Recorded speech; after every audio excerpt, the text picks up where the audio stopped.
नाज़रीन, हफ्तावार प्रोग्राम देखते हैं। परवाज़ मेज़बान है रियाज बलोच। आइए देखते हैं। अस्सलाम वालेकुम नाजरीन, मैं आपका मेज़बान रियाज बलोच आपके पसंदीदा प्रोग्राम परवाज़ के साथ आपकी खिदमत में हाजिर हूँ। नाजरीन, कहते हैं फ़न किसी की मीरास नहीं और फ़न छोटी बड़ी उम्र का भी मोहताज नहीं। आज जिन कबूतर परवर बिरादरान से हमने गुफ्तगू का एहतमाम किया है, ये सन 2000 के चैम्पियन लाहौर हैं। उस्ताद टीपू साहब बड़े भाई हैं और आमिर साहब छोटे भाई हैं।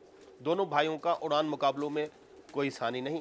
कबूतर उड़ान में पाकिस्तान के नामवर खिलाड़ी हैं। आइए इनसे मिलते हैं। ये शौक़ तो जी बचपन से ही मुझे है। तो ये है कि बचपन में वाले साहब बड़ा बुरा मनाया करते थे और रोका करते थे हमें इस शौक़ से। तो ये है कि छोटा भाई आमिर जो है उसको भी मैं उस वक्त भी मना किया करता था कि ये अच्छा शौक़ नहीं है, तुम मत करो इसे, अपना अपना ज़्यादा वक्त पढ़ाई में दो। लेकिन ये है कि वक्त के साथ साथ ये चूँकि एक इंसान की ज़िंदगी का एक हिस्सा है, जानवर बर्ड कि नेचर में भी आपको आप देखते हैं कि आप इसके साथ रिलेटेड होते हैं। तो ये है कि आहिस्ता आहिस्ता जब बड़े हो गए और वालिद साहब की वफ़ात के बाद चूँकि कोई फिर चेक लाइन नहीं थी, रोकने वाला नहीं था, फिर इसको बड़ा वसी पैमाने पे किया हमने और मुकाबलों में भी हिस्सा लिया जो लाहौर में ऑल ओवर द पाकिस्तान होते रहते हैं। 2000 में चैम्पियनशिप जीती लाहौर की हमने। तो ये है कि इस तरीके से इसको हमने जारी रखा हुआ है और बड़ी मेहनत करते हैं इस पे और हर तरीके से एंजॉय करते हैं इसे। और आम लोगों के लिए भी मेरा यही पैगाम है कि अगर इसे अपनी लिमिट्स में रह के किया जाए तो ये एक अच्छी हॉबी है, अपनाना चाहिए इसे। मैं इस वक्त चौधरी सखी साहब का शागिर्द हूँ। कैंट में उनकी रहायश है। बड़े नामवर कबूतरबाज हैं, कबूतर परवर हैं हमारे पाकिस्तान में ऑल ओवर, सब लोग जानते हैं उन्हें जी। बेसिकली तो नस्लें तो कबूतरों की आप ये देखें कि सियालकोटी कबूतर भी बड़े नामवर, बड़े अच्छे, मैं समझता हूँ कि रिज़ल्ट में उड़ान में बड़े मशहूर हैं। लेकिन हमें बेसिकली शौक़ कसूरी कबूतरों का ज़्यादा है। हमारे पास कसूर के खित्ते के कबूतर ज़्यादा है। उड़ान इनकी ये है कि एक तो उड़ान ये होती है कि आप अपने मुकाबले के अलावा इन्हें चेक करने के लिए उड़ाते हैं डेली। उसमें यह है कि आप अच्छा दाना पानी इन्हें दे के और सुबह अर्ली इन द मॉर्निंग आप उड़ाते हैं इन्हें। फिर टाइमिंग आप नोट करते हैं इनकी कि कौन सा बर्ड कितने घंटे की एवरेज परवाज़ दे के बैठा है घर में। तो उसके बाद फिर मुकाबलों का आ जाता है। जब फाइनल या मुकाबलों में उड़ते हैं बर्ड तो उसमें फिर एक बड़ा नपातुला इनका तरीक़ाकार होता है कि आप इनको खुराक और इनको दाना पानी बड़े एक सिस्टमेटिकली तरीके से दे के फिर इन्हें आप उड़ाते हैं। फिर वो ऑन द रिकॉर्ड बात आ जाती है पर्चों में कि परिंदे जो हैं वो आपके डेली किस बेस पे कितने घंटे उड़े हैं। तो एवरेज परवाज़ जो कबूतर की है वो गर्मियों में जेठ के दिन जो जून जुलाई के होते हैं उनमें 10 से 12 घंटे उड़ने वाला कबूतर जो है वो बड़ा अच्छा गिना जाता है और अच्छा माना जाता है। कबूतरों में बीमारियां तो बहुत किस्म की हैं। इनमें ये है कि कबूतर का स्टमक जो है वो डिस्टर्ब होता है, फ्लू हो जाता है इन्हें, बुखार होता है इन्हें। लेकिन ज़्यादा वायरस जो बीमारी पिछले आप मैं समझता हूँ 10-15 साल से देखने में आ रही है वो रानी खेत की है, जिसे हम कबूतरबाज कबूतर परवर हजरात लकवा भी कहते हैं, झोला या लकवा। इस बीमारी ने बड़ा नुकसान पहुंचाया है इस शौक़ को। तो उसमें है कि ये अगर वैक्सीनेशन प्रॉपर तरीके से ना हुई हो, आपने ठीक तरीके से दाना पानी का आप ख्याल ना रखें तो उसमें ये होता है कि फ्लॉक आपका जो है वो टोटली मर जाता है या आप ये कह लें कि ख़त्म हो जाता है जी। इलाज मिला जुला चलता है, वो डिपेंड करता है। मुख्तलिफ हमारे उस्ताद हज़रात जो हैं वो देसी नुस्खे भी बड़े अच्छे हैं, आजमूदा नुस्खे जो हैं उनको आजमाना चाहिए, करना चाहिए। लेकिन मैं ये समझता हूँ कि इलाज दोनों तरीक़ों का ठीक है, देसी भी और एलोपैथिक भी जो है। इसमें आपको पता है कि रिसर्च पोल्ट्री में और बर्ड्स में बड़ी जदीद और बड़ी दूर तक जा चुकी है। तो मैं ये समझता हूँ कि इलाज में कबूतरों की दोनों तरीके ठीक है, देसी भी और दूसरा एलोपैथिक जो है वो भी।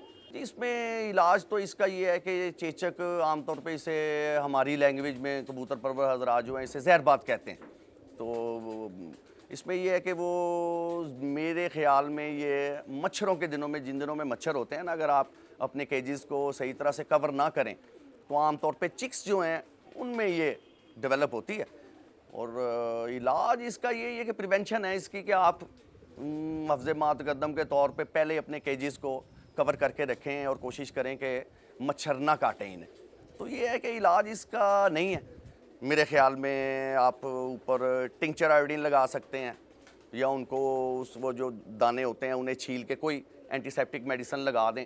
ये है कि जब ये चेचक निकल आती है ना, ये जहरबाद, ये तकरीबन 10 से 15 दिन तक इसका एक टाइम पीरियड होता है। वो उसके बाद ही ख़त्म होगी बर्ड में, उससे पहले नहीं होती। इस दौरान कई परिंदे मर भी जाते हैं, कुछ बच जाते हैं अगर आप उनको ठीक तरह से इलाज कर लें उनका। हिफाजती तदाबीर मैंने आपको बताया ना कि इसमें बेसिकली यही है कि मेरे जो तजर्बे में बात है वो यही है कि मच्छरों की बाइट से बचाना चाहिए इन्हें। अगर मच्छर आप के केज में, आपके माहौल में मच्छर अगर नहीं होंगे तो मैं ये समझता हूँ कि आपके बर्ड्स को चेचक निकलेगी नहीं। जी, आम लोगों के लिए तो सर यही पैगाम है मेरा कि सबसे पहले तो मैं ये किसान टाइम वालों का बड़ा मशकूर हूँ कि उन्होंने अपने कीमती वक्त में से इस हवाले से, इस शौक़ के लिए भी टाइम निकाला है अपना। और आम लोगों के लिए यही पैगाम है मेरा कि ये बड़ा अच्छा शौक़ है, अगर इसे अपनी लिमिट्स में रह के किया जाए तो इसमें कोई हर्ज नहीं है, एक अच्छी हॉबी है, इसे अपनाना चाहिए। और सेकेंडली मैं ये कहना चाहूँगा कि ये अगर आप चाहें तो ये एक बड़ा अच्छा बिज़नेस भी है। अगर आप चाहें तो अपने बर्ड्स की ख़रीदो फ़रोख्त के ज़रिए एक हैंडसम अमाउंट आप अर्न कर सकते हैं, क्योंकि इनकी मार्केट में एक बड़ी अच्छी वैल्यू होती है, बड़ी अच्छी कीमत पे ये बिकते हैं।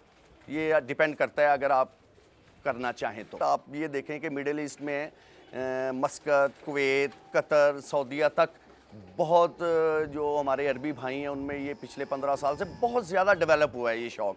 वहाँ पे बाकायदा कंपटीशन हो रहे हैं, मुकाबले हो रहे हैं, तो वो पाकिस्तान आते हैं, मैं तवातर से देखता रहता हूँ, और बड़े अच्छी प्राइस पे वो यहाँ से कबूतर ख़रीद के लेके जाते हैं सऊदीया के लिए। ये ऑन दी रिकॉर्ड बात है, सब कबूतर परवर हजरात को पता होगा ये।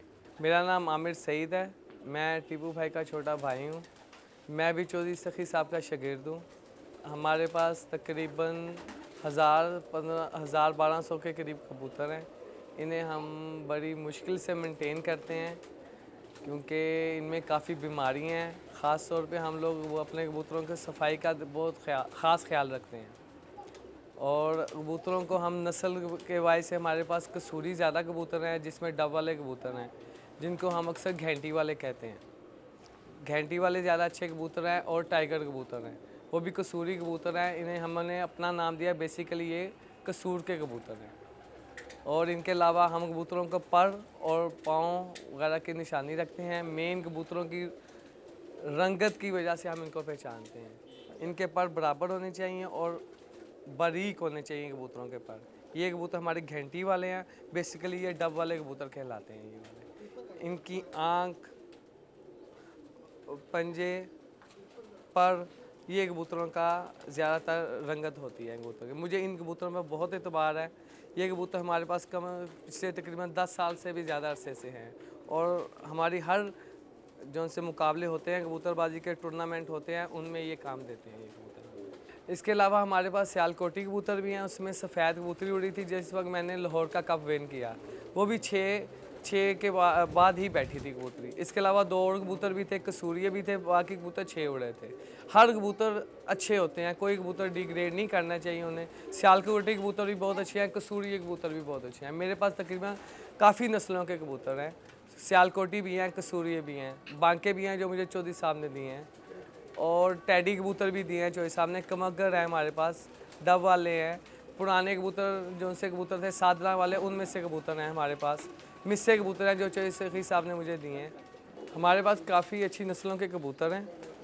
सियालकोटी कबूतर भी हैं, कसूरियों में डब वाले हैं, कमगर वाले कबूतर हैं जो कसूर से ताल्लुक़ रखते हैं। मियाँ नज़ीर साहब के पास बहुत अच्छे कबूतर हैं, और चौधरी सखी साहब के पास टैडी कबूतर बहुत अच्छे, बहुत बेहतरीन नस्ल के कबूतर हैं।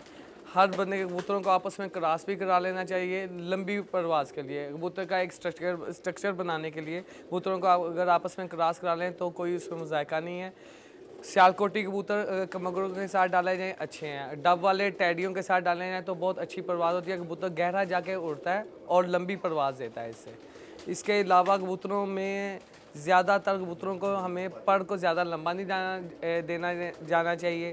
कबूतरों की बॉडी कायम रखनी चाहिए, जिसमें चेस्ट कबूतर की बराबर रहनी चाहिए, और टांगें ज़रा लंबी हों तो बेहतर रहता है। नाज़रीन, आपने हमारा आज का प्रोग्राम देखा, मुझे उम्मीद है आपको अच्छा लगा होगा। प्रोग्राम का वक्त ख़त्म हुआ चाहता है। ख़त लिखने के लिए हमारा एड्रेस नोट फरमा लीजिए। इंचार्ज प्रोग्राम परवाज़, किसान time, 12 Lawrence road, Lahore, Pakistan.